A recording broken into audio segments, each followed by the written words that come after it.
நண்பர்கள் அனைவருக்கும் வணக்கம். Welcome to UPSC Tamil. UPSC civil service தேர்வு 2024 இந்த ஆண்டுக்கான தேர்வுக்கு எப்படி அப்ளை பண்ணுறது யூபிஎஸ்சி வெப்சைட்டில் அப்படின்றத நம்ம வந்து பார்ப்போம். ஃபஸ்ட்டு நீங்கள் கூகுளில் upsc.online.nic.in இந்த வெப்சைட் நீங்கள் வந்து போய்க்கோங்க. ஸோ இங்கே ஸ்க்ரீனில் தெரியுற இந்த வெப்சைட் போனீங்க அப்படின்னா நீங்கள் கூகுளில் போட்டிங்கன்னா ஸோ இது வந்து வரும். இதில் ஃபஸ்ட்டு அவங்களுக்கு யூனியன் பப்ளிக் சர்வீஸ் கமிஷன் அப்படின்னு போட்டுட்டு upsc.online.nic.in அப்படின்ட்டு இருக்கும். அதை நீங்கள் வந்து கிளிக் பண்ணுங்கள். அதை கிளிக் பண்ணிங்க அப்படின்னா உங்களுக்கு யூபிஎஸ்சியோட அந்த வெப்சைட் வந்து ஓப்பன் ஆகும். சரிங்களா, இதுதான் அப்ளை பண்ணுறதுக்கான வெப்சைட். இந்த வெப்சைட்டில் நிறையா வந்து இருக்கும். ஸோ ரிட்டன் எக்ஸாம் ரிசல்ட் கொடுத்துருக்காங்க, அதுக்கடுத்து ஒன் டைம் ரிஜிஸ்ட்ரேஷன் அப்படின்றது கொடுத்துருக்காங்க, ஆன்லைன் ரெக்ரூட்மெண்ட் அப்ளிகேஷன் அப்படின்னு கொடுத்துருக்காங்க. இந்த மாதிரி நிறையா கொடுத்துருக்காங்க இல்லைங்களா. இதில் வந்து நீங்கள் ஒன் டைம் ரிஜிஸ்ட்ரேஷன் அந்த ஓடிஆர்னு இருக்குது இல்லைங்களா, அதை நீங்கள் வந்து கிளிக் பண்ணணும். ரெண்டாவது இருக்க option one time registration OTR for examination of UPSC அப்படின்றத கிளிக் பண்ணிங்கன்னா இந்த பேஜ் வந்து வரும். ஸோ இந்த பேஜில் நீங்கள் போன வருஷம் எக்ஸாமுக்கு அப்ளை பண்ணியிருந்தீங்கன்னா, போன வருஷம் யூபிஎஸ்சி சிவில் சர்வீஸ் தேர்வு 2023 அப்ளை பண்ணியிருந்தீங்க அப்படின்னா, ஸோ ஆல்ரெடி நீங்கள் ஓடிஆர் அப்படின்றத பண்ணியிருப்பீங்க. ஓடிஆர் அப்படின்றது ஒன் டைம் ரிஜிஸ்ட்ரேஷன் அப்படின்னு சொல்லுவோம், ஒரு முறை நிரந்தர பதிவு அப்படின்னு சொல்லுவாங்க. இதை நீங்கள் ஆல்ரெடி பண்ணிட்டீங்க, ஓடிஆர் பண்ணிட்டீங்க அப்படின்னா அதை நீங்கள் லாகின் பண்ணிக்கலாம் டேரெக்டாக. உங்களோட இமெயில் ஐடி, மொபைல் நம்பருக்கு உங்கள் இமெயில் ஐடி கொடுத்து ஸோ நீங்கள் அதுக்கான ஓடிபி கொடுத்து நீங்கள் பண்ணிக்கலாம். அப்படி இல்லைனா உங்களுடைய மொபைல் நம்பர், உங்கள் மொபைல் நம்பர் நீங்கள் டைப் பண்ணி ஸோ அதுக்கடுத்து கெட் ஓடிபி அப்படின்றத நீங்கள் கிளிக் பண்ணிங்க அப்படின்னா உங்களுக்கு ஒரு ஓடிபி வரும். சரிங்களா, அதை நீங்கள் போட்டு இந்த கேப்ஸா கொடுத்து நீங்கள் லாகின் பண்ணிக்கலாம். அப்படி இல்லைன்னா உங்களுக்கு ஒரு ஓடிஆர் ஐடி அப்படின்றத கொடுத்துருப்பாங்க. இந்த ஓடிஆர் பண்ணியிருந்தீங்கன்னா சொல்கிறேன், இது ஆல்ரெடி பண்ணியிருந்தீங்கன்னா நீங்கள் அந்த ஓடிஆர் போட்டு உங்களுக்கு ஓடிஆருக்கான பாஸ்வேர்டு கொடுத்துருப்பாங்க. அந்த மாதிரி கூட நீங்கள் லாகின் பண்ணிக்கலாம். சரிங்களா, நீங்கள் ஆல்ரெடி பண்ணியிருந்தீங்கன்னா தான் இந்த மெத்தடு. இல்லை நீங்கள் ஆல்ரெடி நீங்கள் வந்து பண்ணலை, இப்போ தான் நீங்கள் ரிஜிஸ்ட்ரேஷன் பண்ண போகிறீங்க அப்படின்னா ஸோ நீங்கள் அந்த மேலே இருக்கக்கூடிய அந்த நியூ ரிஜிஸ்ட்ரேஷன் ஒரு டேப் இருக்கு இல்லைங்களா, அதை வந்து நீங்கள் வந்து கிளிக் பண்ணணும். சரிங்களா, நீங்கள் ஆல்ரெடி பண்ணியிருந்தீங்கன்னா ஸோ இது மூணையுமே கொடுத்து நீங்கள் லாகின் பண்ணிக்கோங்க. இப்போ தான் நீங்கள் ஃபஸ்ட் யூபிஎஸ் எக்ஸாமுக்கு அப்ளை பண்ண போகிறீங்க. போன வருஷம் அப்ளை பண்ணாமல் இந்த வருஷம் நீங்கள் அப்ளை பண்ணுறீங்க அப்படின்னா ஃபஸ்ட்டு நீங்கள் இந்த ஓடிஆர் அப்படின்றத பண்ணணும், அதுக்கப்புறம் தான் அப்ளை பண்ண முடியும். ஸோ இதுக்கு நீங்கள் அந்த நியூ ரிஜிஸ்ட்ரேஷன் அப்படிங்கிறத நீங்கள் கிளிக் பண்ணுங்கள். அது மேலே இருக்குது பார்த்தீங்களா, ஸோ நான் இங்கே வைக்கக்கூடிய அந்த நியூ ரிஜிஸ்ட்ரேஷன் அப்படிங்கிறத நீங்கள் வந்து கிளிக் பண்ணுங்கள். கிளிக் பண்ணிங்க அப்படின்னா உங்களுக்கு ஓடிஆர் நீங்கள் ரிஜிஸ்டர் பண்ணுறதுக்கான அந்த டேப் வந்து வரும். ஸோ இதில் நீங்கள் ஃபஸ்ட்டு ஓடிஆர் அப்படின்றது பண்ணணும். இது வந்து ரொம்ப சிம்பிள் தான், பேசிக்கான டீட்டெயில்ஸ் தான் கேட்பாங்க. இதில் இருக்கக்கூடிய எல்லா தகவலுமே நம்ம வந்து ஃபில் பண்ணுற மாதிரி வந்திருக்கும். ஸோ இப்போ நம்ம ஒவ்வொன்றா என்னென்னலாம் ஃபில் பண்ணணும் இதை நம்ம இந்த கம்ப்ளீட்டாக வந்து ஃபில் பண்ணிடலாம். ஈஸியாக வந்து நம்ம என்ன பண்ணிடலாம், இதை நம்ம ஃபில் பண்ணிடலாம். ஃபஸ்ட்டு உங்களுடைய பேர் வந்து கொடுத்துங்க. உங்கள் 10th மார்க் ஷீட்டில் உங்கள் பேர் என்ன மாதிரி இருக்கோ அதை நீங்கள் ரொம்ப தெளிவாக நீங்கள் வந்து கொடுத்துக்கோங்க. ஸோ உங்களுக்கு அந்த மார்க் ஷீட்டில் எப்படி இருக்கோ அதே மாதிரி வந்து கொடுக்கணும். இப்போ என்னுடைய பேர் வந்து சரத்குமார் எஸ்ன்னு தான் இருக்குது. என்னோட இனிஷியல் அப்படிங்கிறது 10th மார்க் ஷீட்டில் லாஸ்ட்டில் இருக்குது. நான் இங்கே இப்படி வந்து கொடுத்துருக்கேன். சப்போஸ் உங்களுக்கு ஃபஸ்ட்டில் இருக்குது, உங்கள் இனிஷியல் ஃபஸ்ட்டாக இருக்குது அப்படின்னா நீங்கள் அதை மாதிரியே கொடுத்துக்கோங்க. உங்கள் 10th மார்க் ஷீட்டில் எப்படி இருக்கோ ஸோ அதே மாதிரி நீங்கள் கொடுத்துக்கோங்க. சரிங்களா, அதை கொடுத்துருங்க. பேர் கொடுத்துட்டு அடுத்து நீங்கள் வெரிஃபை நேம் அதுலேயும் அதையே நீங்கள் வந்து கொடுத்துக்கோங்க. ஸோ அதுக்கடுத்து ஃபுல் நேம் அது வந்து கொடுக்கணும் அப்படின்னு தேவையில்ல. உங்களுடைய பேர் வந்து 30 லெட்டருக்கு மேலே இருக்குது, 30 லெட்டர்ஸ்க்கு மேலே இருக்குது அப்படிங்கிறப்ப தான் நீங்கள் ஃபுல் நேம் வந்து கொடுக்குற மாதிரி வந்து இருக்கும். ஸோ அது வந்து எல்லாரும் கொடுக்கணும் அப்படின்னு தேவையில்ல. அதுக்கடுத்து ஜெண்டர் அப்படின்னு பார்க்குறப்ப உங்கள் ஜெண்டர் நீங்கள் வந்து கொடுத்துக்கோங்க. அதுக்கடுத்து பார்த்தீங்கன்னா அதை நீங்கள் வெரிஃபை பண்ணிக்கோங்க. நெக்ஸ்ட்டு டேட் ஆஃப் பர்த் வந்து கேட்குறாங்க, பிறந்த தேதி இதை நீங்கள் வந்து கரெக்டாக பார்த்து கொடுத்துக்கோங்க. 10th என்ன கொடுத்துருக்கீங்களோ 10th மார்க் ஷீட்டில் அதில் என்ன இருக்கோ அதே தான் கொடுக்குற மாதிரி வந்துருக்கும். கரெக்டாக நீங்கள் உங்களுடைய டேட் ஆஃப் பர்த் வந்து கொடுங்க. பார்த்து பொறுமையாக நீங்கள் என்ன பண்ணுங்கள், நீங்கள் வந்து ஃபில் பண்ணுங்கள். ஸோ எந்த தவறுமே பண்ணிடாதீங்க. ஏன்னா லைஃப் டைமில் ஒரு முறை தான் அதில் மாற்ற முடியும் அப்படின்னு சொல்லியிருக்காங்க. அதனால் நீங்கள் ரொம்ப பொறுமையாக, டைம் ஆனாலும் பரவாயில்ல, பொறுமையாக நீங்கள் பண்ணுங்கள். ஏன்னா எக்ஸாம் அப்ளை பண்ணுறது ரொம்ப ரொம்ப முக்கியம். ஸோ இதை நீங்கள் வந்து கரெக்டாக பண்ணுங்கள். ஃபாதர்ஸ் நேம் வந்து கேட்குறாங்க. ஸோ இதை நீங்கள் உங்களுடைய தந்தை பேர் நீங்கள் வந்து கரெக்டாக வந்து கொடுத்துருங்க. அதை நீங்கள் வெரிஃபை பண்ணிக்கோங்க. நீங்கள் வந்து வெரிஃபை பண்ணிக்கோங்க. ஸோ அதுக்கடுத்து மதர்ஸ் நேமில் உங்களுடைய அம்மாவோட பேர் நீங்கள் கரெக்டாக நீங்கள் வந்து கொடுத்துக்கோங்க. கொடுத்துட்டு அதை நீங்கள் அதே நேம் போட்டு நீங்கள் வெரிஃபை பண்ணிடுங்க. கரெக்டான ஸ்பெல்லிங்லாம் கரெக்டாக போட்டு நீங்கள் என்ன பண்ணுங்கள், இதை வந்து ஃபில் பண்ணுங்கள். ஸோ அதுக்கடுத்து பார்த்தீங்கன்னா மைனாரிட்டிஸ், சிறுபான்மையினராக இருக்காங்க அப்படின்னா எஸ் கொடுக்கணும், இல்லை அப்படின்னா வந்து நோ கொடுக்கணும். மைனாரிட்டி நீங்கள் கிளைம் பண்ணுறீங்க அப்படிங்கிறப்ப முஸ்லீமா, கிறிஸ்டினா, சீக்கா, புத்திஸ்டா, ஜொராஸ்ட்ரியனா, ஜெயினா அது வந்து நீங்கள் கொடுக்குற மாதிரி இருக்கும். ஸோ அதை நீங்கள் கொடுத்துருங்க. நீங்கள் வந்து ஹிந்துவாக இருக்கீங்க அப்படின்னா நோ கொடுத்துட்டு நீங்கள் நெக்ஸ்ட் வந்துருங்க. நெக்ஸ்ட் பார்த்தீங்க அப்படின்னா மொபைல் நம்பர் வந்து கேட்குது. மொபைல் நம்பர் நீங்கள் வந்து கொடுத்துருக்கோங்க. உங்களுடைய ஆக்டிவாக இருக்க மொபைல் நம்பர் லாஸ்ட் வரைக்குமே நீங்கள் வந்து வச்சுக்கணும். இன்டர்வியூ வரைக்குமே அந்த நம்பர் வந்து வச்சுக்கணும். சரியான நம்பர் நீங்கள் வந்து கொடுங்க. அதுக்கு கீழே ஆல்டர்னேட்டிவ் மொபைல் நம்பர், இன்னொரு மொபைல் நம்பர் வந்து கேட்குறாங்க. அந்த நம்பர் நீங்கள் தெளிவாக நீங்கள் வந்து கொடுத்துக்கோங்க. வேறு நம்பர், அதாவது மேலே கொடுத்த நம்பர் இல்லாமல் இன்னொரு நம்பர், இந்த நம்பரை நீங்கள் வந்து கொடுத்துக்கோங்க. அதுக்கடுத்து இமெயில் ஐடி கேட்குறாங்க. இமெயில் ஐடி நீங்கள் சரியான இமெயில் ஐடி அப்படிங்கிறது இங்கே நீங்கள் வந்து கொடுத்துக்கோங்க. உங்களுக்கு ஆக்டிவாக இருக்கிற இமெயில் ஐடி நீங்கள் வந்து கொடுத்துக்கோங்க. இது வந்து எப்பயுமே வந்து வச்சுருக்கணும். ஸோ அந்த இமெயில் ஐடி வந்து கொடுத்துக்கோங்க. அடுத்து பார்த்தீங்கன்னா இன்னொரு email ID, alternative email ID வந்து கேட்குறாங்க. ஸோ அந்த இமெயில் ஐடி நீங்கள் கரெக்டான இமெயில் ஐடி நீங்கள் வந்து கொடுத்துருங்க. அதுக்கடுத்து பார்த்தீங்கன்னா 10th எக்ஸாமோட ரோல் நம்பர் வந்து கேட்குறாங்க. 10th போர்டோட ரோல் நம்பர் உங்கள் எஸ்எஸ்எல்சி மார்க் ஷீட்டில் பார்த்தீங்கன்னா அங்கே வந்து ரிஜிஸ்டர் நம்பர்னு ஒரு நம்பர் வந்துருக்கும். அந்த நம்பர் தான் நீங்கள் வந்து கொடுக்கணும். உங்கள் மார்க் ஷீட்டில் நீங்கள் எடுத்து பார்த்தீங்கன்னா ரிஜிஸ்டர் நம்பர் அப்படின்னு வந்து இருக்கும். கிட்டத்தட்ட மார்க்குக்கு கீழே உங்கள் டோட்டல் மார்க்ஸுக்கு கீழே வந்து அந்த காலம் கூட வந்துருக்கும். ஸோ அதில் இருக்க நம்பரை கரெக்டாக நீங்கள் தப்பு இல்லாமல் நீங்கள் வந்து கொடுத்துருங்க. செக்யூரிட்டி கொஸ்டின்ஸ், ஒரு சில கொஸ்டின்ஸ்லாம் வந்து கேட்பாங்க. ஃபேவரட் சப்ஜெக்ட் என்ன, உங்கள் பேரண்ட்ஸ் எங்கே பிறந்தாங்க, உங்கள் அம்மா எங்கே பிறந்தாங்க, நீங்கள் எங்கே பிறந்தாங்க, இந்த மாதிரிலாம் கேட்டிருப்பாங்க. இதை கொடுத்துக்கோங்க. உதாரணத்துக்கு ஃபேவரட் சப்ஜெக்ட் அப்படிங்கிறது இந்தியன் பாலிட்டி அப்படின்னு நான் வந்து கொடுக்குறேன். உங்களுக்கு என்ன தோணுதோ அதை நீங்கள் வந்து கொடுத்துக்கோங்க. ஸோ அதுக்கடுத்து நிறையா இந்த ஆப்ஷன்ஸ் வந்து இருக்கும். சைல்டுஹுட் நேம் என்ன, இந்த மாதிரி நிறைய ஆப்ஷன்ஸ் வந்து இருக்கும். உங்களுக்கு ஏதாச்சும் ஒரு ஆப்ஷன் நீங்கள் சூஸ் பண்ணிவிட்டு அதுக்கான ஒரு ஆன்சர் நீங்கள் வந்து கொடுத்துக்கோங்க. சப்போஸ் நீங்கள் ஃபியூச்சரில் பாஸ்வேர்டு மறந்துட்டீங்க அப்படின்னா இந்த கேள்வி வந்து கேட்பாங்க. ஸோ நீங்கள் கொடுக்குறத நல்லா ஞாபகம் வச்சுக்கோங்க. ஒரு நோட்டில் நீங்கள் எழுதி வச்சுக்கோங்க. லாஸ்ட்டாக நீங்கள் அந்த கேப்ஸாக நீங்கள் டைப் பண்ணிவிட்டு நீங்கள் சப்மிட் அப்படின்னு சொல்லக்கூடிய அந்த பட்டனை நீங்கள் லாஸ்ட்டாக நீங்கள் வந்து கொடுங்க. இந்த பேஜ் வந்து வரும். உங்கள் டீட்டெயில்ஸ் எல்லாமே வந்துருக்கும். எல்லா டீட்டெயில்ஸுமே கரெக்டாக இருக்கா அது நீங்கள் வந்து செக் பண்ணிக்கோங்க. நல்லா நீங்கள் செக் பண்ணிவிட்டு கீழே ஏதாச்சும் மாற்றங்கள் இருக்குது அப்படின்னா நீங்கள் சேஞ்ச் இல்லைனா அப்டேட் அதை வந்து கொடுங்க. இல்லைனா அக்ரி அப்படிங்கிறத கொடுத்துருங்க. நெக்ஸ்ட் பேஜ் நீங்கள் வந்து போயிருங்க. இங்கேயே உங்கள் நம்பருக்கு ஒரு ஓடிபி வந்து சென்ட் பண்ணுவாங்க. ஸோ அதை நீங்கள் இங்கே வந்து போடுற மாதிரி இருக்கும். இமெயிலுக்கு ஒரு ஓடிபி சென்ட் பண்ணுவாங்க. அதையும் நீங்கள் போட்டு வெரிஃபை பண்ணிக்கோங்க. லாஸ்ட்டாக நீங்கள் ஓடிஆர்னு சொல்லக்கூடிய ஒன் டைம் ரிஜிஸ்ட்ரேஷன் இதை நீங்கள் வந்து பண்ணிடுவீங்க. இது நீங்கள் பண்ணோன்னே நெக்ஸ்ட் நீங்கள் அந்த லாகின் அதை நீங்கள் வந்து கிளிக் பண்ணுங்கள். கிளிக் பண்ணிங்கன்னா உங்களுக்கு இந்த பேஜ் வந்து வரும். இந்த பேஜில் இப்போ உங்களுடைய மொபைல் நம்பரை நீங்கள் டைப் பண்ணுங்கள். மேலே உங்கள் மொபைல் நம்பரை டைப் பண்ணிவிட்டு அங்கே வந்து கெட் ஓடிபி அப்படின்னு ஒன்று இருக்குது பார்த்தீங்களா? ஸோ அதை நீங்கள் வந்து கிளிக் பண்ணுங்கள். அதை கிளிக் பண்ணிங்க அப்படின்னா உங்கள் மொபைல் நம்பருக்கு உடனே ஒரு ஓடிபி வந்து வரும். அந்த ஓடிபியை நீங்கள் கீழே வந்து நீங்கள் வெரிஃபிகேஷன் கோடுன்றதில் நீங்கள் வந்து போடணும். போட்டுட்டு லாகின் அப்படிங்கிறத கொடுங்க. ஸோ கொடுத்தீங்கன்னா நெக்ஸ்ட் பேஜ் வந்து போகும். லாகின் கொடுத்தீங்கன்னா இந்த பேஜ் வந்து வரும். இந்த பேஜில் பாஸ்வேர்டு வந்து நீங்கள் என்ட்ரா பண்ணுற மாதிரி வந்து இருக்கும். யூபிஎஸ்சி தமிழ் நம்ம அந்த நேமுக்கு மேலேயே இருக்குது பாருங்கள். அந்த நேமுக்கு கீழேயே வந்து நான் வந்து வச்சுருக்கேன்.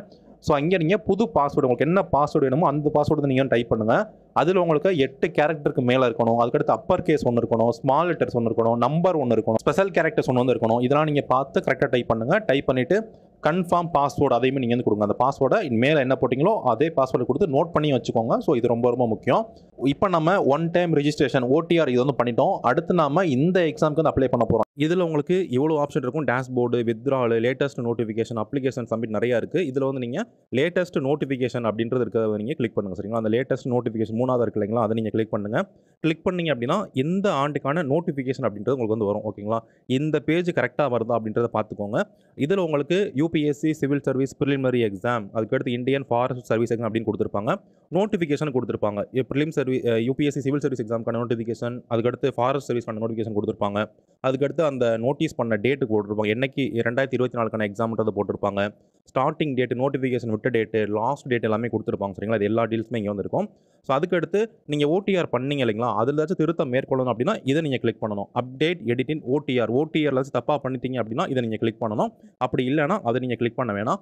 கீழே இருக்கிற அந்த கிளிக் ஹியர் ஃபார் பார்ட் 1 அப்படின்னு இருக்கு இல்லைங்களா? அதை நீங்கள் கிளிக் பண்ணுங்கள். இந்த எக்ஸாமுக்கு அப்ளை பண்ணுறது இது கிளிக் பண்ணுங்கள். கிளிக் பண்ணிங்கன்னா உங்களுக்கு இந்த பேஜ் வந்து வரும். ஸோ இப்போ தான் நீங்கள் யூபிஎஸ்சி சிவில் சர்வீஸ் ப்ரிலிம்ஸ் எக்ஸாமுக்கு நீங்கள் அப்ளை பண்ண போகிறீங்க. இந்த பேஜில் நிறைய இன்ஸ்ட்ரக்ஷன் கொடுத்துருப்பாங்க. இந்த எக்ஸாமுக்கு அப்ளை பண்ணுறதுக்கு முன்னாடி நமக்கு தெரிஞ்சுக்க வேண்டிய இன்ஸ்ட்ரக்ஷன்லாம் கொடுத்துருப்பாங்க. நீங்கள் ஒவ்வொரு இன்ஸ்ட்ரக்ஷனாக வந்து பாருங்கள். சரிங்களா? அந்த எல்லா இன்ஸ்ட்ரக்ஷனுமே நம்ம படித்து தெரிஞ்சுக்கணும்னு தான் கொடுத்துருக்காங்க. நீங்கள் டைம் இருந்துச்சு அப்படிங்கிறப்ப அதை நீங்கள் பாருங்கள். பார்த்து என்னென்ன சொல்லியிருக்காங்க அப்படின்னு நீங்கள் தெரிஞ்சுக்கோங்க. ஸோ எல்லாமே படிச்சுட்டு நீங்கள் லாஸ்ட்டாக வந்து வாங்க. வந்தீங்கன்னா நீங்கள் அண்டர்ஸ்டாண்ட் பண்ணிட்டீங்களா, அதை படிச்சிட்டிங்களா அப்படின்னு கேட்குறாங்க. எஸ் அப்படின்றத நீங்கள் வந்து கொடுங்க. அது கொடுத்தீங்கன்னா நெக்ஸ்ட் பேஜ் வந்து போகும். ஸோ இந்த பேஜில் ஃபஸ்ட்டு வந்து நீங்கள் ஆல்ரெடி ஓடிஆர் பண்ணீங்க இல்லைங்களா? அந்த டீட்டெயில்ஸ்லாம் வந்து இருக்கும். ஓகேங்களா? இதை நம்ம அப்ளை பண்ண போகிறோம். நீங்கள் அப்ளை பண்ண போகிறதுல ஆல்ரெடி ஓடிஆர் பண்ணோம் இல்லைங்களா? அந்த ஓடிஆரில் நம்ம கொடுத்த டீட்டெயில்ஸ் எல்லாமே வந்து இருக்கும். நம்மளுடைய பெயர், gender, date of birth, father's name, mother's name, அதுக்கடுத்து மைனாரிட்டியில் இருக்கோமா இல்லையா, ஸோ அதுக்கடுத்து மொபைல் நம்பரு, இமெயில் அட்ரஸு, இது எல்லாமே என்ன பண்ணியிருப்பாங்க இங்கே வந்து கொடுத்துருப்பாங்க.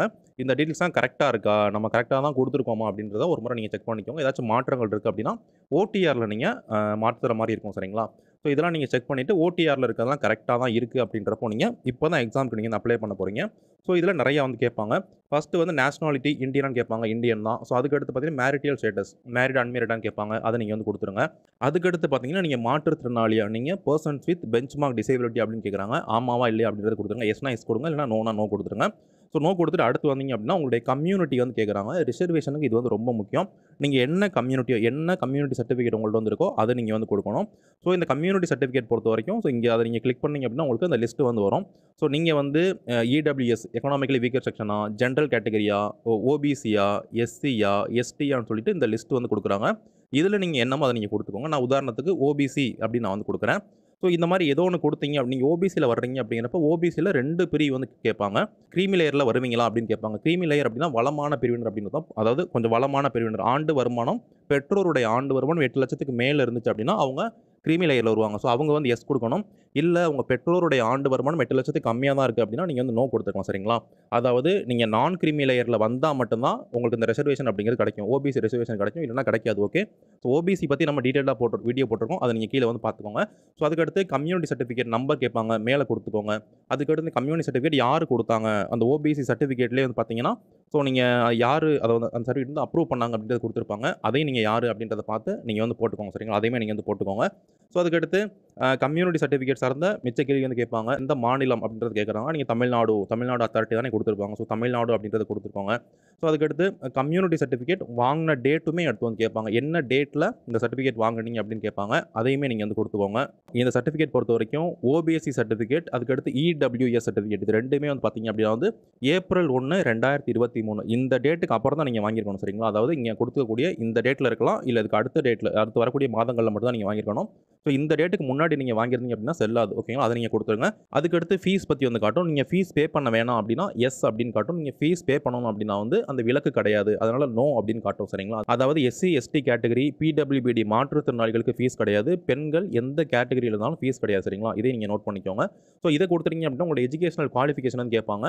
நீங்கள் வந்து ஆல்ரெடி எக்ஸாம் முடிச்சிட்டீங்களா, இல்லை எக்ஸாம் எழுத போகிறீங்களா அப்படின்னு கேட்பாங்க.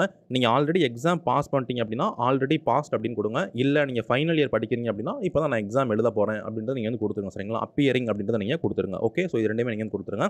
அதுக்கடுத்து டிகிரி நீங்கள் என்ன கிராஜுவேஷன் பண்ணுறீங்க, என்ன சப்ஜெக்ட் நீங்கள் படிக்கிறீங்க அப்படின்னு கேட்பாங்க. ஸோ எல்லாமே இருக்கும் அதில். Degree in agriculture, engineering, so அதுக்கடுத்து animal husbandry, botany, chemistry, so mathematics எல்லாமே வந்து இருக்கும். ஸோ அதில் நீங்கள் எந்த டிகிரி படிச்சிருக்கீங்க அப்படின்னு பார்த்து அதை நீங்கள் கொடுத்துருங்க. அப்படி இல்லைனா இதில் எதுவுமே லிஸ்ட்டு பண்ணாத டிகிரி நீங்கள் படிச்சிருக்கீங்க அப்படின்னா அதர்ஸ் அப்படின்ற ஆப்ஷனை நீங்கள் கிளிக் பண்ணிடுங்க. நான் மேக்ஸ் படிச்சிருக்கனால மேத்தமெட்டிக்ஸ் அப்படின்னு நான் வந்து கொடுக்குறேன். அதுக்கடுத்து பார்த்தோன்னா நம்ம என்ன எக்ஸாமுக்கு அப்ளை பண்ணுறோம் அப்படின்னு கேட்பாங்க. இந்த அப்ளிகேஷன் வந்து பார்த்தீங்கன்னா 2 எக்ஸாமுக்கு நம்ம வந்து அப்ளை பண்ணுறோம். ஒன்று வந்து சிவில் சர்வீஸ், இன்னொன்று ஃபாரஸ்ட் சர்வீஸ். ஒரு நீங்கள் சிவில் சர்வீஸ்க்கு மட்டும் அப்ளை பண்ணலாம், இல்லைனா ஃபாரஸ்ட் சர்வீஸ்க்கு மட்டும் அப்ளை பண்ணலாம், இல்லை 2 எக்ஸாமுக்கு நீங்கள் அப்ளை பண்ணலாம். சரிங்களா? சிவில் சர்வீஸ்னா ஐஏஎஸ், ஐபிஎஸ் இந்த மாதிரியான ஜாப் எல்லாத்துக்கும். ஃபாரஸ்ட் சர்வீஸ் அப்படிங்கிறது இந்திய வனப்பணி அப்படின்னு சொல்லுவோம். நீங்கள் எதுக்கு அப்ளை பண்ணுறீங்க அப்படின்றத பார்த்து நீங்கள் வந்து அப்ளை பண்ணுங்கள். ஸோ நான் சிவில் சர்வீஸ்க்கு மட்டும் தான் நான் அப்ளை பண்ணுறேன். அதனால் சிவில் சர்வீஸ் அப்படின்னு மட்டும் நான் வந்து கொடுக்குறேன். ஸோ இது வந்து மாற்ற முடியாது அப்படின்னு சொல்கிறாங்க. இது ஒரு முறை நம்ம கொடுத்துட்டோம் அப்படின்னா இதை நம்ம சேஞ்ச் பண்ண முடியாது அப்படின்னு சொல்கிறாங்க. சரி, ஓகே அப்படின்றத நீங்கள் அக்செப்ட் பண்ணிவிட்டு நீங்கள் ஃபாரஸ்ட் சர்வீஸ், சிவில் சர்வீஸ் ரெண்டுமே எழுதுறீங்க அப்படின்னா நீங்கள் ரெண்டுமே கொடுக்கணும். ஏதாச்சும் ஒன்று தான் எழுதுறீங்க அப்படின்னா அதை நீங்கள் வந்து கொடுக்கணும். சரிங்களா? அதை நீங்கள் கொடுத்துருங்க.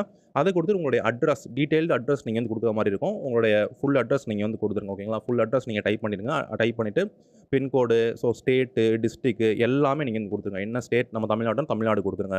தமிழ்நாட்டில் நீங்கள் என்ன டிஸ்ட்ரிக்கும் அந்த டிஸ்ட்ரிக் வந்து காட்டும். ஸோ அந்த டிஸ்ட்ரிக்கும் நீங்கள் என்ன டிஸ்ட்ரிக்ன்றதை பார்த்து டிஸ்ட்ரிக்கும் நீங்கள் வந்து கொடுத்துருங்க. உங்கள் ஏரியாவோட பின்கோடு நீங்கள் வந்து கொடுத்துருங்க. கொடுத்துட்டு உங்களுக்கு வீட்டில் லேண்ட்லைன் இருக்குது அப்படின்னா அந்த லேண்ட்லைன் நம்பரும் நீங்கள் வந்து கொடுக்கலாம். அந்த கோடோடு நீங்கள் வந்து கொடுக்கலாம். சரிங்களா? ஸோ இதை மட்டும் லேண்ட்லைன் நம்பர் இல்லை அப்படின்னா ஒன்றும் பிரச்சனை இல்லை. ஸோ அதுக்கடுத்து ஏதாச்சும் நீங்கள் மாற்றங்கள் பண்ணணும் அப்படின்னா நீங்கள் ரீசெட் அப்படின்றத பண்ணிவிட்டு மறுபடியும் கூட நீங்கள் எழுதலாம். ஏதாவது தப்பாக பண்ணிட்டீங்க அப்படின்னா ரீசெட் பண்ணி கூட நீங்கள் எழுதலாம். அப்படி இல்லைனா கண்டினியூ அப்படின்னு நீங்கள் வந்து கொடுங்க. கண்டினியூ கொடுத்தீங்கன்னா நீங்கள் நெக்ஸ்ட் பேஜுக்கு வந்து போகும். நெக்ஸ்ட் பேஜில் நமக்கு ஏஜ் ரிலாக்ஸேஷன் கிளைம் பண்ணுறோம் அப்படின்னு கேட்குறாங்க. உங்களுக்கு 32 வயதுக்கு மேல் இருந்துச்சுன்னா நீங்கள் எஸ் அப்படின்னு கொடுக்கணும். 32 வயதுக்கு கம்மியாக தான் இருக்குது அப்படின்னா நீங்கள் நோ அப்படின்னு கொடுக்கணும். சரிங்களா? நீங்கள் ஏஜ் ரிலாக்ஸேஷன் நீங்கள் வந்து கிளைம் பண்ணுறீங்க, 32 வயதுக்கு மேல் ஆயிடுச்சு, நீங்கள் ஓபிசி, எஸ்சி, எஸ்டி கேட்டகரி மாற்றுத்திறனாளியாக இருக்கீங்கன்னா எஸ் கொடுங்க. அப்படி இல்லைனா நோ அப்படின்னு கொடுத்துருங்க. 32 வயதுக்கு கம்மியாக இருந்தாவே இந்த இடத்துல நோ அப்படின்றத கொடுக்கணும். ஓகேவா? கொடுத்துட்டு கண்டினியூ அப்படின்றத நீங்கள் வந்து கொடுங்க. கொடுத்தீங்கன்னா அடுத்த காலம் வந்து ஓப்பன் ஆகும். இந்த இடத்துல உங்களுடைய ஃபோட்டோ ஐடென்டி கார்டு வந்து கேட்பாங்க. ஃபோட்டோ ஐடென்டி கார்டு வந்து கேட்குறாங்க. ஸோ இதில் கவர்மெண்ட்டினுடைய ஏதாச்சும் சர்டிஃபிகேட் நீங்கள் வந்து கொடுக்கலாம். ஒன்று ஆதார் கொடுக்கலாம், இல்லைனா டிரைவிங் லைசன்ஸ் கொடுக்கலாம், இல்லைனா பேன் கார்டு கொடுக்கலாம், பாஸ்போர்ட் கொடுக்கலாம், இல்லை வேறு ஏதாச்சும் அரசு அங்கீகரித்த ஐடி கார்டு நீங்கள் வந்து கொடுக்கலாம். ஸோ ஓட்டர் ஐடி கொடுக்கலாம். சரிங்களா? இது ஏதாச்சும் ஒன்று நீங்கள் வந்து கொடுத்துக்கோங்க. பொதுவாக எல்லாருமே ஆதார் கொடுப்பாங்க. ஸோ அதையே நான் வந்து கொடுக்குறேன். ஸோ அது உங்களுக்கு ஓகேவா, அந்த டீல்ஸ் கொடுக்குறது ஓகேவா அப்படின்னு கேட்குறாங்க. எஸ் அப்படின்னு நீங்கள் வந்து கொடுத்துக்கோங்க. அதுக்கடுத்து ஆதார் கார்டோட நம்பர் வந்து கேட்பாங்க கீழே. ஆதார் கார்டு, உங்கள் ஆதார் கார்டில் என்ன நம்பர் இருக்கோ அந்த நம்பரை நீங்கள் பார்த்து எந்த ஸ்பெல்லிங் மிஸ்டேக்கும் இல்லாமல் கரெக்டாக நீங்கள் உங்கள் ஆதார் கார்டு நம்பரை நீங்கள் வந்து டைப் பண்ணுங்கள். ஸோ அதை நீங்கள் டைப் பண்ணிட்டீங்க அப்படின்னா அதை வந்து கன்ஃபார்ம் பண்ணுறதுக்கு மறுபடியும் ஒரு முறை டைப் பண்ணுங்க அப்படின்னு சொல்லுவாங்க. அதையுமே நீங்கள் வந்து டைப் பண்ணிடுங்க. அதை டைப் பண்ணி முடிச்சோன்னே உங்கள் ஆதார் கார்டை நீங்கள் என்ன பண்ணணும் அப்படின்னா பிடிஎஃப் ஃபார்மெட்டில் நீங்கள் வந்து அப்லோட் பண்ணணும். சரிங்களா? உங்கள் ஆதார் கார்டை பிடிஎஃப் ஃபார்மெட்டில் நீங்கள் வந்து அப்லோட் பண்ணணும்.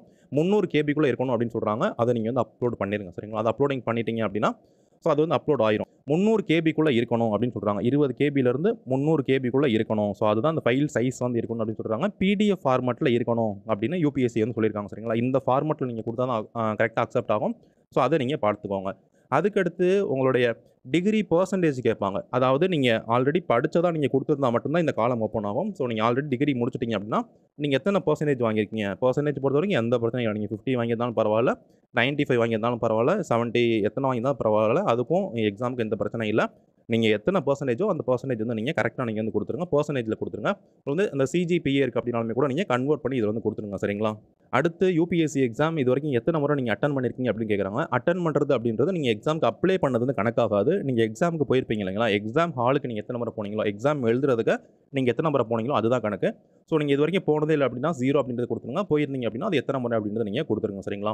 அதுக்கடுத்து எக்ஸாமினேஷன் சென்டர்ஸ் வந்து கேட்குறாங்க. எக்ஸாமினேஷன் சென்டர் அப்படின்னு பார்க்க ஃபர்ஸ்ட் வந்து மெயின்ஸ் எக்ஸாமினேஷனுடைய சென்டர் வந்து கேட்குறாங்க. இப்போ நம்ம ப்ரிலிம்ஸுக்கு அப்ளை பண்ணுறோம். பட் இருந்தாலும் மெயின்ஸ் எக்ஸாமுக்கு நீங்கள் எங்கே சென்டர் நீங்கள் போட போகிறீங்க அப்படின்னு கேட்குறாங்க. தமிழ்நாட்டில் சென்னை மட்டும் தான் இருக்குது. ஸோ நீங்கள் சென்னை கொடுக்குறதுனா நீங்கள் வந்து கொடுத்துக்கலாம். ஓகே, தமிழ்நாட்டில் எழுத போகிறீங்க அப்படின்னா சென்னை மட்டும் தான் நீங்கள் கொடுக்க முடியும். ஸோ அதுக்கடுத்து வந்து பார்த்தீங்க அப்படின்னா வந்து ஜென்ரல் ஸ்டடீஸ் மெயின்ஸில் உங்களுக்கு 9 பேப்பர் இருக்குது. அந்த 9 பேப்பரில் ஜென்ரல் ஸ்டடீஸ் பேப்பர் 1லேருந்து பேப்பர் 4 வரைக்கும் GS1, GS2, GS3, GS4, அதுக்கடுத்து எஸ்ஏ பேப்பர். இந்த பேப்பரில் நீங்கள் என்ன லாங்குவேஜில் எழுத போகிறீங்க அப்படின்னு கேட்குறாங்க. ஸோ நான் இங்கிலீஷில் எழுத போகிறேன், அதனால் இங்கிலீஷ் அப்படின்னு கொடுத்துருக்கேன். நீங்கள் யூபிஎஸ்சி மெயின்ஸ் வந்து நீங்கள் தமிழ் எழுத போகிறீங்கன்னா தமிழ் அப்படின்னு நீங்கள் வந்து கொடுக்கணும். சரிங்களா? அதுக்கடுத்து உங்களுடைய விருப்பப்பாடம் நீங்கள் என்ன விருப்பப்பாடம் எடுக்க போகிறீங்க அப்படின்னு கேட்குறாங்க. மெயின்ஸில் நம்ம ஆப்ஷனல்ஸ் அப்படின்னு நம்ம சூஸ் பண்ணுற மாதிரி வந்திருக்கும். நிறைய ஆப்ஷனல்ஸ் இருக்குது. கிட்டத்தட்ட 24 வகையான ஆப்ஷனல் வந்து இருக்குது. ஸோ நீங்கள் என்ன விருப்பப்பாடம் எடுக்க போகிறீங்களோ அந்த விருப்பப்பாடம் இப்போயே நீங்கள் வந்து கொடுக்கணும். இதெல்லாம் வந்து மெயின்ஸுக்கு பண்ணிகிட்ருக்கோம். அதாவது ப்ரிலிம்ஸ் பாஸ் பண்ணிட்டு தான் மெயின்ஸ் போவோம்.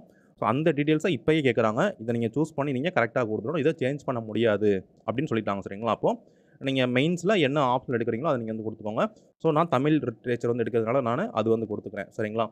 ஆப்ஷனல் சப்ஜெக்டோட லாங்குவேஜ் வந்து கேட்குறாங்க. தமிழ் லிட்ரேச்சர் தமிழில் மட்டும் தான் எழுத முடியும். நீங்கள் வேறு ஆப்ஷனல் எடுக்கிறீங்க அப்படின்னா தமிழ், இங்கிலீஷ் ரெண்டுமே வரும். நீங்கள் எந்த மொழியில் எழுதுறீங்களோ அந்த மொழி நீங்கள் வந்து கொடுத்துக்கோங்க. ஸோ அதுக்கடுத்து அருணாச்சல பிரதேசம், மிசோரம், மணிப்பூர், மேகாலயா, இந்த நாகாலாந்து, சிக்கிம் இந்த மாநிலத்திலேருந்து வரீங்களான்னு கேட்குறாங்க. நான் நோ கிடையாது, நான் தமிழ்நாடு, ஸோ நோ அப்படின்னு கொடுத்துட்டேன். அப்படி கொடுத்தோம் அப்படின்னா நம்ம ஒரு கட்டாய மொழித்தாள் அப்படின்னு எழுதுவோம். ஸோ அது எந்த மொழி அப்படின்னு கேட்குறாங்க. ஸோ தமிழ்நாடுனால தமிழ் அப்படின்றத நான் வந்து சூஸ் பண்ணிட்டேன். ஸோ அதுக்கடுத்து கண்டினியூ அப்படின்றத நீங்கள் வந்து கொடுங்க. பொதுவாக நம்ம தமிழ் மொழி தான் நம்ம வந்து எழுதுவோம். கட்டாய தாள் வந்து நம்ம தமிழ் தான் எழுதுவோம். அது நீங்கள் தமிழ் கொடுத்துட்டு நெக்ஸ்ட் நீங்கள் வந்து கண்டினியூ பண்ணுங்கள். கண்டினியூ பண்ணிங்கன்னா நீங்கள் இது வரைக்கும் கொடுத்த எல்லா டீட்டெயில்ஸுமே இங்கே வந்து வரும். சரிங்களா? 2024 எக்ஸாமுக்கு அப்ளை பண்ணுறதுக்கு நீங்கள் என்னென்ன டீட்டெயில்ஸ்லாம் கொடுத்தீங்களோ எல்லாமே வரும். நீங்கள் ஓடிஆரில் பண்ண டீட்டெயில்ஸு, அதுக்கப்புறம் பண்ண டீட்டெயில்ஸ் எல்லாமே வந்து வரும். உங்கள் பேர், gender, date of birth, father's name, mother's name எல்லா டீட்டெயில்ஸுமே இது வரைக்கும் நீங்கள் கொடுத்தீங்க இல்லையா, கம்யூனிட்டி சர்டிஃபிகேட் நம்பரு எல்லாமே, அட்ரஸ்லேருந்து கம்ப்ளீட்டாக இது வரைக்கும் கொடுத்த எல்லாமே இங்கே வந்து ஷோ பண்ணுவாங்க. ஸோ நீங்கள் ஒவ்வொன்றுமே கரெக்டாக பண்ணியிருக்கோமா, எந்த ஸ்பெல்லிங் மிஸ்டேக்கும் இல்லாமல், எந்த நம்பர் மாற்றாமல் கரெக்டாக பண்ணியிருக்கோமா, எல்லாமே பண்ணியிருக்கோமா அப்படின்றத பார்த்துருங்க. மெயின்ஸ் எக்ஸாமுக்கும் நம்ம எல்லாமே கரெக்டாக கொடுத்துருக்கோமா அப்படின்னு நீங்கள் வந்து ஒரு முறை செக் பண்ணிக்கோங்க. ஓகேங்களா? எல்லாம் செக் பண்ணிவிட்டு சரி மாற்றங்கள் பண்ணணும் அப்படின்னா அந்த அப்டேட் அப்படிங்கிறத கிளிக் பண்ணுங்கள். நீங்கள் மறுபடியும் போய் எடிட் பண்ணிக்கலாம். தப்பாக பண்ணிட்டீங்கன்னா ஒன்றும் பிரச்சனை இல்லை. அப்டேட்டுக்கு கிளிக் பண்ணிங்கன்னா நீங்கள் எடிட் பண்ணிக்கலாம். ஸோ அப்படி இல்லை எல்லாம் கரெக்டாக கொடுத்துருக்கீங்க அப்படின்னா இந்த கேப்ஸாவை நீங்கள் வந்து என்டர் பண்ணிவிட்டு ஸோ ஐ அக்ரி அப்படி இருக்கு இல்லைங்களா, கீழே ஐ அக்ரி அப்படின்றத கிளிக் பண்ணிங்க அப்படின்னா நெக்ஸ்ட் பேஜுக்கு வந்து போகும். ஸோ நெக்ஸ்ட் பேஜுக்கு வந்து போகும். ஸோ உங்களுக்கு இது வந்து உங்கள் அப்ளிகேஷன் அப்படின்றது நீங்கள் போட்டுருவீங்க. பார்ட் 1 அப்படிங்கிறது கம்ப்ளீட் ஆயிரும். பார்ட் 1, பார்ட் 2 2 பண்ணணும். ஸோ நீங்கள் அக்ரி கொடுத்தீங்க அப்படின்னா இந்த பார்ட் 1 அப்படிங்கிறது கம்ப்ளீட் ஆயிரும். உங்கள் மொபைலுக்கு ஒரு எஸ்எம்எஸ் வந்து வரும். ஓகேங்களா? உங்கள் இந்த ரிஜிஸ்ட்ரேஷன் ஐடியோட உங்களுக்கு எஸ்எம்எஸ் வந்து வரும். உங்களுடைய இமெயில் ஐடிக்கும் வரும். ஸோ ரெண்டுக்குமே உங்களுக்கு அந்த ஒரு எஸ்எம்எஸ் வந்து வரும். ஸோ இதுதான் உங்களுடைய ரிஜிஸ்ட்ரேஷன் ஐடி. இந்த ஐடி நீங்கள் வந்து வச்சுக்கணும். இந்த ஐடியை வச்சுட்டு இப்போ நீங்கள் பார்ட் 2 அப்படின்றது பண்ணணும். இது பண்ணால் மட்டும் எக்ஸாம் வந்து நீங்கள் அப்ளை பண்ணதா கிடையாது. பார்ட் 2 அப்படின்றது பண்ணணும். வேணும்னா இந்த ஸ்லிப்பை நீங்கள் வந்து வச்சுக்கோங்க. நீங்கள் வந்து பே பண்ணுற கேட்டகரியாக இருக்கீங்க, நீங்கள் வந்து பேமெண்ட் பண்ணுற கேட்டகரியாக இருக்கீங்க, நீங்கள் வந்து ஜென்ரல் இல்லைனா ஓபிசி ஆண்களாக இருக்கீங்க அப்படின்னா நீங்கள் வந்து பேமெண்ட் பண்ணணும். ஸோ அப்போ நீங்கள் பே பண்ணிட்டு தான் நீங்கள் வந்து அடுத்த ப்ராசஸ் போக முடியும். அப்படி இல்லை அப்படின்னா நீங்கள் வந்து பெண்களாக இருந்தீங்கன்னா உங்களுக்கு அந்த பேமெண்ட் வந்து காட்டாது. அதே மாதிரி எஸ்சி எஸ்டி கேட்டகரி, டிசேபிலிட்டி கேட்டகரியில் வந்தாலும் உங்களுக்கு பேமெண்ட் அப்படிங்கிறது காட்டாது. சரிங்களா? அப்போ ஜென்ரல், அதுக்கடுத்து ஓபிசி மென் இவங்களுக்கு மட்டும்தான் பேமெண்ட் வந்து வரும். ஸோ அப்படி இருக்கவங்க இந்த பே எக்ஸாமினேஷன் ஃபீஸ் அப்படிங்கிறத கிளிக் பண்ணிங்க அப்படின்னா உங்களுக்கு இந்த பேஜ் வரும். நீங்கள் ஸ்டேட் பேங்க் ஆஃப் இந்தியா மூலிமா நீங்கள் பேமெண்ட் அப்படிங்கிறது பண்ணிக்கலாம். பேமெண்ட் பண்ணிட்டீங்க அப்படின்னா நீங்கள் ஸ்டேட் பேங்க் மூலிமா நீங்கள் போய்ட்டு பேமெண்ட் பண்ணிட்டீங்க அப்படின்னா உங்களுக்கு சக்ஸஸ் அப்படிங்கிறது ஆயிரும். சரிங்களா? பேமெண்ட் பண்ணுற மாதிரி இருந்துச்சு அப்படின்னா பேமெண்ட் பண்ணிட்டாங்க அப்படின்னு காட்டும். பேமெண்ட் பண்ண வேண்டியதவங்களா விமன்ஸாக இருந்தீங்க அப்படின்னா அந்த காலம் வந்து காட்டாது. சரிங்களா? நீங்கள் உங்களுக்கு பேமெண்ட் கிடையாது, அதனால் வந்து காட்டாது. ஸோ இப்போ நம்ம ஃபோட்டோகிராஃபு, சிக்னேச்சர் நம்ம வந்து அப்லோட் பண்ணணும். அதுக்கடுத்து ப்ரிலிம்ஸ் எக்ஸாம் சென்டர் நம்ம வந்து சூஸ் பண்ணணும். ஸோ இது 2 மட்டும்தான் பேலன்ஸு. ஸோ இங்கே வந்து நீங்கள் upload photograph and signature upload அப்படிங்கிறத கிளிக் பண்ணிங்கன்னா உங்களுக்கு இந்த பேஜ் வந்து ஓப்பன் ஆகும். இந்த பேஜில் உங்களுடைய ஃபோட்டோ, ரீசெண்ட் ஃபோட்டோ, சிக்னேச்சர் அப்படிங்கிறது நம்ம வந்து இந்த இடத்துல நம்ம வந்து கொடுக்கணும். இதில் முக்கியமாக நடைமுறை ஒன்று வந்து கொண்டு வந்திருக்காங்க. இதை நீங்கள் வந்து கவனிச்சுக்கோங்க. லாஸ்ட் இயர் கிடையாது, இந்த இயர் தான் இருக்குது. அது என்ன அப்படின்னு பார்த்தீங்கன்னா, நம்மளுடைய ஃபோட்டோ நம்ம அப்லோடு பண்ணுறோம் இல்லைங்களா, நம்மளுடைய ஃபோட்டோவில் நான் 3/4 அந்த இருக்கக்கூடிய அந்த ஃபோட்டோஸில் 4ல் 3 மடங்கு நம்ம ஃபேஸ் அப்படிங்கிறது நல்லா தெரியணும் அப்படின்னு சொல்லியிருக்காங்க. அதுக்கு கீழே வந்து பார்த்திங்கன்னா நம்மளுடைய பெயர் வந்து எழுதியிருக்கணும். இப்போ என்னோட பேர் சரத்குமாரா, அப்போ சரத்குமார்னு போட்டு அந்த டேட் நம்ம என்னைக்கு அந்த ஃபோட்டோ எடுத்தோமோ அந்த டேட் வந்து போட்டுக்கணும். நம்ம அப்ளை பண்ணுற தேதி, நீங்கள் அப்ளை பண்ணுற தேதியிலேருந்து 10 நாளைக்கு முன்னாடி தான் இந்த ஃபோட்டோ வந்து எடுத்துருக்கணும் அப்படின்னு சொல்கிறாங்க. அந்த ஃபோட்டோவில் கண்டிப்பாக உங்களுடைய பெயரும் கீழே நீங்கள் அந்த ஃபோட்டோ எடுத்த டேட்டும் கண்டிப்பாக வந்து மென்ஷன் பண்ணிக்கணும். ஸோ இந்த மாதிரி நீங்கள் வந்து அப்லோட் பண்ணுங்கள். சப்போஸ் நீங்கள் அப்லோட் பண்ணலை, இந்த மாதிரி நீங்கள் அப்லோட் பண்ணலை அப்படின்னா அப்ளிகேஷன் ரிஜெக்ட் ஆகிறதுக்கான கூட வாய்ப்பு இருக்குது. சரிங்களா? அதையுமே நீங்கள் வந்து பார்த்துக்கோங்க.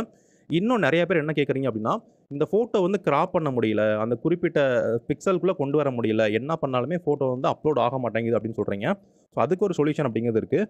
நீங்கள் கம்ப்யூட்டரில் அப்லோட் பண்ணுறீங்க அப்படின்னா ரொம்ப சிம்பிள். ஃபஸ்ட்டு உங்கள் ஃபோட்டோ கிளிக் பண்ணுங்கள். நீங்கள் உங்களுடைய ஃபோட்டோ என்ன ஃபோட்டோ அப்லோட் பண்ண போகிறீங்களோ அதை நீங்கள் கிளிக் பண்ணுங்கள். கிளிக் பண்ணி ரைட் கிளிக் பண்ணிடுங்க. ரைட் கிளிக் பண்ணிவிட்டு ஓப்பன் வித், இந்த மாதிரி ரைட் கிளிக் பண்ணிங்கன்னா நீங்கள் இதில் ஃபைல் மேனேஜரில் போய்ட்டு நீங்கள் பண்ணீங்க அப்படின்னா ஓப்பன் வித் அப்படின்னு வரும். அதில் பெயிண்ட்டுங்கிற ஆப்ஷன் நீங்கள் சூஸ் பண்ணுங்கள். சரிங்களா? அதாவது நீங்கள் விண்டோஸில் யூஸ் பண்ணிங்கன்னா ஓப்பன் வித் போட்டு பெயிண்ட் கொடுங்க. பெயிண்ட் கொடுத்தீங்கன்னா இந்த மாதிரி உங்களுக்கு வந்து வரும். ஸோ இந்த மாதிரி உங்கள் ஃபோட்டோ வந்து வரும். இப்போ நீங்கள் என்ன பண்ணணும் அப்படின்னா, இந்த ஃபோட்டோ கிட்ட வந்து அந்த சைடில் வந்து செலக்ட் அப்படின்னு ஒரு ஆப்ஷன் இருக்குது இல்லைங்களா? இங்கே பார்த்தீங்கன்னா செலக்ட் அப்படின்னு இருக்குது. அந்த செலக்ட் அப்படின்றத கிளிக் பண்ணி உங்கள் ஃபோட்டோ ஃபுல்லாக நீங்கள் செலக்ட் பண்ணுங்கள். சரிங்களா? ஃபோட்டோ ஃபுல்லாக செலக்ட் பண்ணிவிட்டு பக்கத்துலேயே இந்த ரீசைஸ் அப்படின்னு ஒரு ஆப்ஷன் இருக்குது பாருங்கள், அதை நீங்கள் வந்து கிளிக் பண்ணணும். ஓகே. ஸோ ஃபோட்டோவை செலக்ட் பண்ணிவிட்டு அந்த ரீசைஸ் அப்படிங்கிறத நீங்கள் வந்து கிளிக் பண்ணுங்கள். ரீசைஸை கிளிக் பண்ணிங்கன்னா உங்களுக்கு இந்த மாதிரி டேப் வரும். இதில் மேலே வந்து பார்த்தீங்கன்னா பெர்சன்டேஜ் அப்படின்னு இருக்கா, அது பக்கத்தில் பிக்சல்ஸ் அப்படின்னு இருக்கா, நீங்கள் பெர்சன்டேஜ் கிளிக் பண்ணாமல் பிக்சல்ஸ் அப்படிங்கிறத நீங்கள் வந்து கிளிக் பண்ணுங்கள். ஓகேங்களா? பிக்சல்ஸ் அப்படிங்கிறத கிளிக் பண்ணிங்கன்னா அந்த பிக்சல்ஸ் அப்படிங்கிறதுல 350 ஹரிசாண்டலும் சரி வெர்டிக்கலும் சரி 350 அப்படின்னு கொடுத்துட்டு நீங்கள் ஓகே அப்படின்றத கொடுத்துருங்க. ஓகே. ஸோ கொடுத்துட்டீங்க அப்படின்னா, ஸோ அதுக்கடுத்து மேலே அந்த டேப்லேயே மேலே பார்த்தீங்க அப்படின்னா ஃபைல் அப்படின்னு இருக்கும். ஸோ ஃபைலில் போயிட்டு சேவஸ் அப்படிங்கிறத போயிட்டு ஜேபிஇஜி இமேஜாக பிக்சராக நீங்கள் சேவ் பண்ணிட்டீங்க அப்படின்னா உங்கள் ஃபோட்டோ வந்து இப்போ அப்லோட் பண்ணுற ஃபார்மேட்டுக்கு வந்துடும். ஸோ அதுக்கப்புறம் நீங்கள் ஈஸியாக நீங்கள் அப்லோட் பண்ணிக்கலாம். சரிங்களா? இந்த மாதிரி தான் நீங்கள் வந்து அப்லோட் பண்ணணும். ஸோ ஈஸியாக கம்ப்யூட்டரில் இருக்குது அப்படிங்கிறப்ப நீங்கள் இந்த மாதிரி நீங்கள் அப்லோட் பண்ணிக்கலாம். ஸோ இந்த மெத்தடில் நீங்கள் என்ன பண்ணிக்கணும், ஃபோட்டோவும் அப்லோட் பண்ணிடுங்க. சிக்னேச்சரும் இதே மெத்தட் தான். இதே மெத்தடில் நீங்கள் அப்லோட் பண்ணிட்டீங்க அப்படின்னா ஸோ ஓகே, இது நீங்கள் கம்ப்ளீட் பண்ணிடுவீங்க. அதுக்கடுத்து ப்ரிலிம்ஸ் எக்ஸாமினேஷன் சென்டர் மட்டும் நீங்கள் சூஸ் பண்ணணும். எந்த சென்டரில் நீங்கள் ப்ரிலிம்ஸ் முதல்நிலை தேர்வு எழுத போகிறீங்க அப்படிங்கிற நீங்கள் சூஸ் பண்ணணும். ஸோ அதில் தமிழ்நாட்டிலேருந்து சென்னை இருக்குது, திருச்சி இருக்குது, மதுரை இருக்குது, ஸோ வேலூர் இருக்குது, கோயம்புத்தூர் இருக்குது. எந்த சென்டரோ நீங்கள் சூஸ் பண்ணுங்கள். நான் திருச்சினால நான் திருச்சி வந்து சூஸ் பண்ணேன். சரிங்களா? அதை நீங்கள் கொடுத்துட்டு டிக்ளரேஷன் இருக்கும். அந்த டிக்ளரேஷன் ஃபார்மில் இருக்க எல்லாத்தையும் நீங்கள் படித்து பார்த்துட்டு ஸோ கீழே வந்தீங்க அப்படின்னா வந்து அந்த டிக்ளரேஷனை நீங்கள் அக்ரி பண்ணுற மாதிரி வந்து இருக்கும். சரிங்களா? அதை அக்ரி பண்ணிட்டீங்க அப்படின்னா இந்த அப்ளிகேஷன் ப்ராசஸ் அப்படிங்கிறது முடிஞ்சிடும். I have read the declaration and agree அப்படின்றது கொடுத்தீங்கன்னா ஸோ நீங்கள் எக்ஸாமுக்கு வந்து நீங்கள் அப்ளை பண்ணிடுவீங்க. உங்கள் ப்ராசஸ் வந்து முடிஞ்சிடும். சரிங்களா? அப்போ பார்ட் 1 நீங்கள் கம்ப்ளீட் பண்ணணும், பார்ட் 2 நீங்கள் கம்ப்ளீட் பண்ணணும். ரெண்டுமே கம்ப்ளீட் பண்ணணும். ஸோ இது வரைக்கும் பண்ணியிருந்தால் மட்டும்தான் நீங்கள் இந்த எக்ஸாமுக்கு நீங்கள் கம்ப்ளீட் பண்ணிடுவீங்க அப்படின்னு அர்த்தம். ஸோ இங்கே டேஷ்போர்டுக்கு வந்தீங்க அப்படின்னா அப்ளிகேஷன் ஹிஸ்ட்ரியில் பார்த்தீங்கன்னா ரெண்டுமே கம்ப்ளீட்டட் அப்படின்னு இருக்கணும். Part 1 completed, part 2 completed, application status complete அப்படின்னு இருக்கும். ஸோ இப்படி இருந்துச்சுன்னா நீங்கள் எக்ஸாமுக்கு அப்ளை பண்ணிட்டீங்க அப்படின்னு அர்த்தம். ஸோ இதுக்கப்புறம் நீங்கள் நல்லா வந்து படிங்க. இந்த எக்ஸாமுக்கு எப்படி படிக்கிறதுன்னு சொல்லி கூட நம்ம வீடியோஸ் போட்டிருக்கோம். 100 டேஸ் ஸ்டடி பிளான் வந்து போட்டிருக்கோம். அதை நீங்கள் கண்டிப்பாக பாருங்கள். ஃபஸ்ட்டு கமெண்ட்லேயே அந்த வீடியோட லிங்க் வந்திருக்கும். ஸோ நீங்கள் 100 நாட்களில் எப்படி இந்த எக்ஸாமுக்கு படிக்கலாம் அப்படின்றத பார்த்து நல்லபடியாக படிங்க. So all the best. சந்தேகங்கள் இருக்குது அப்படின்னு நீங்கள் சொல்லுங்கள், நான் உங்களுக்கு ரிப்ளை பண்ணுறேன். Thank you friends.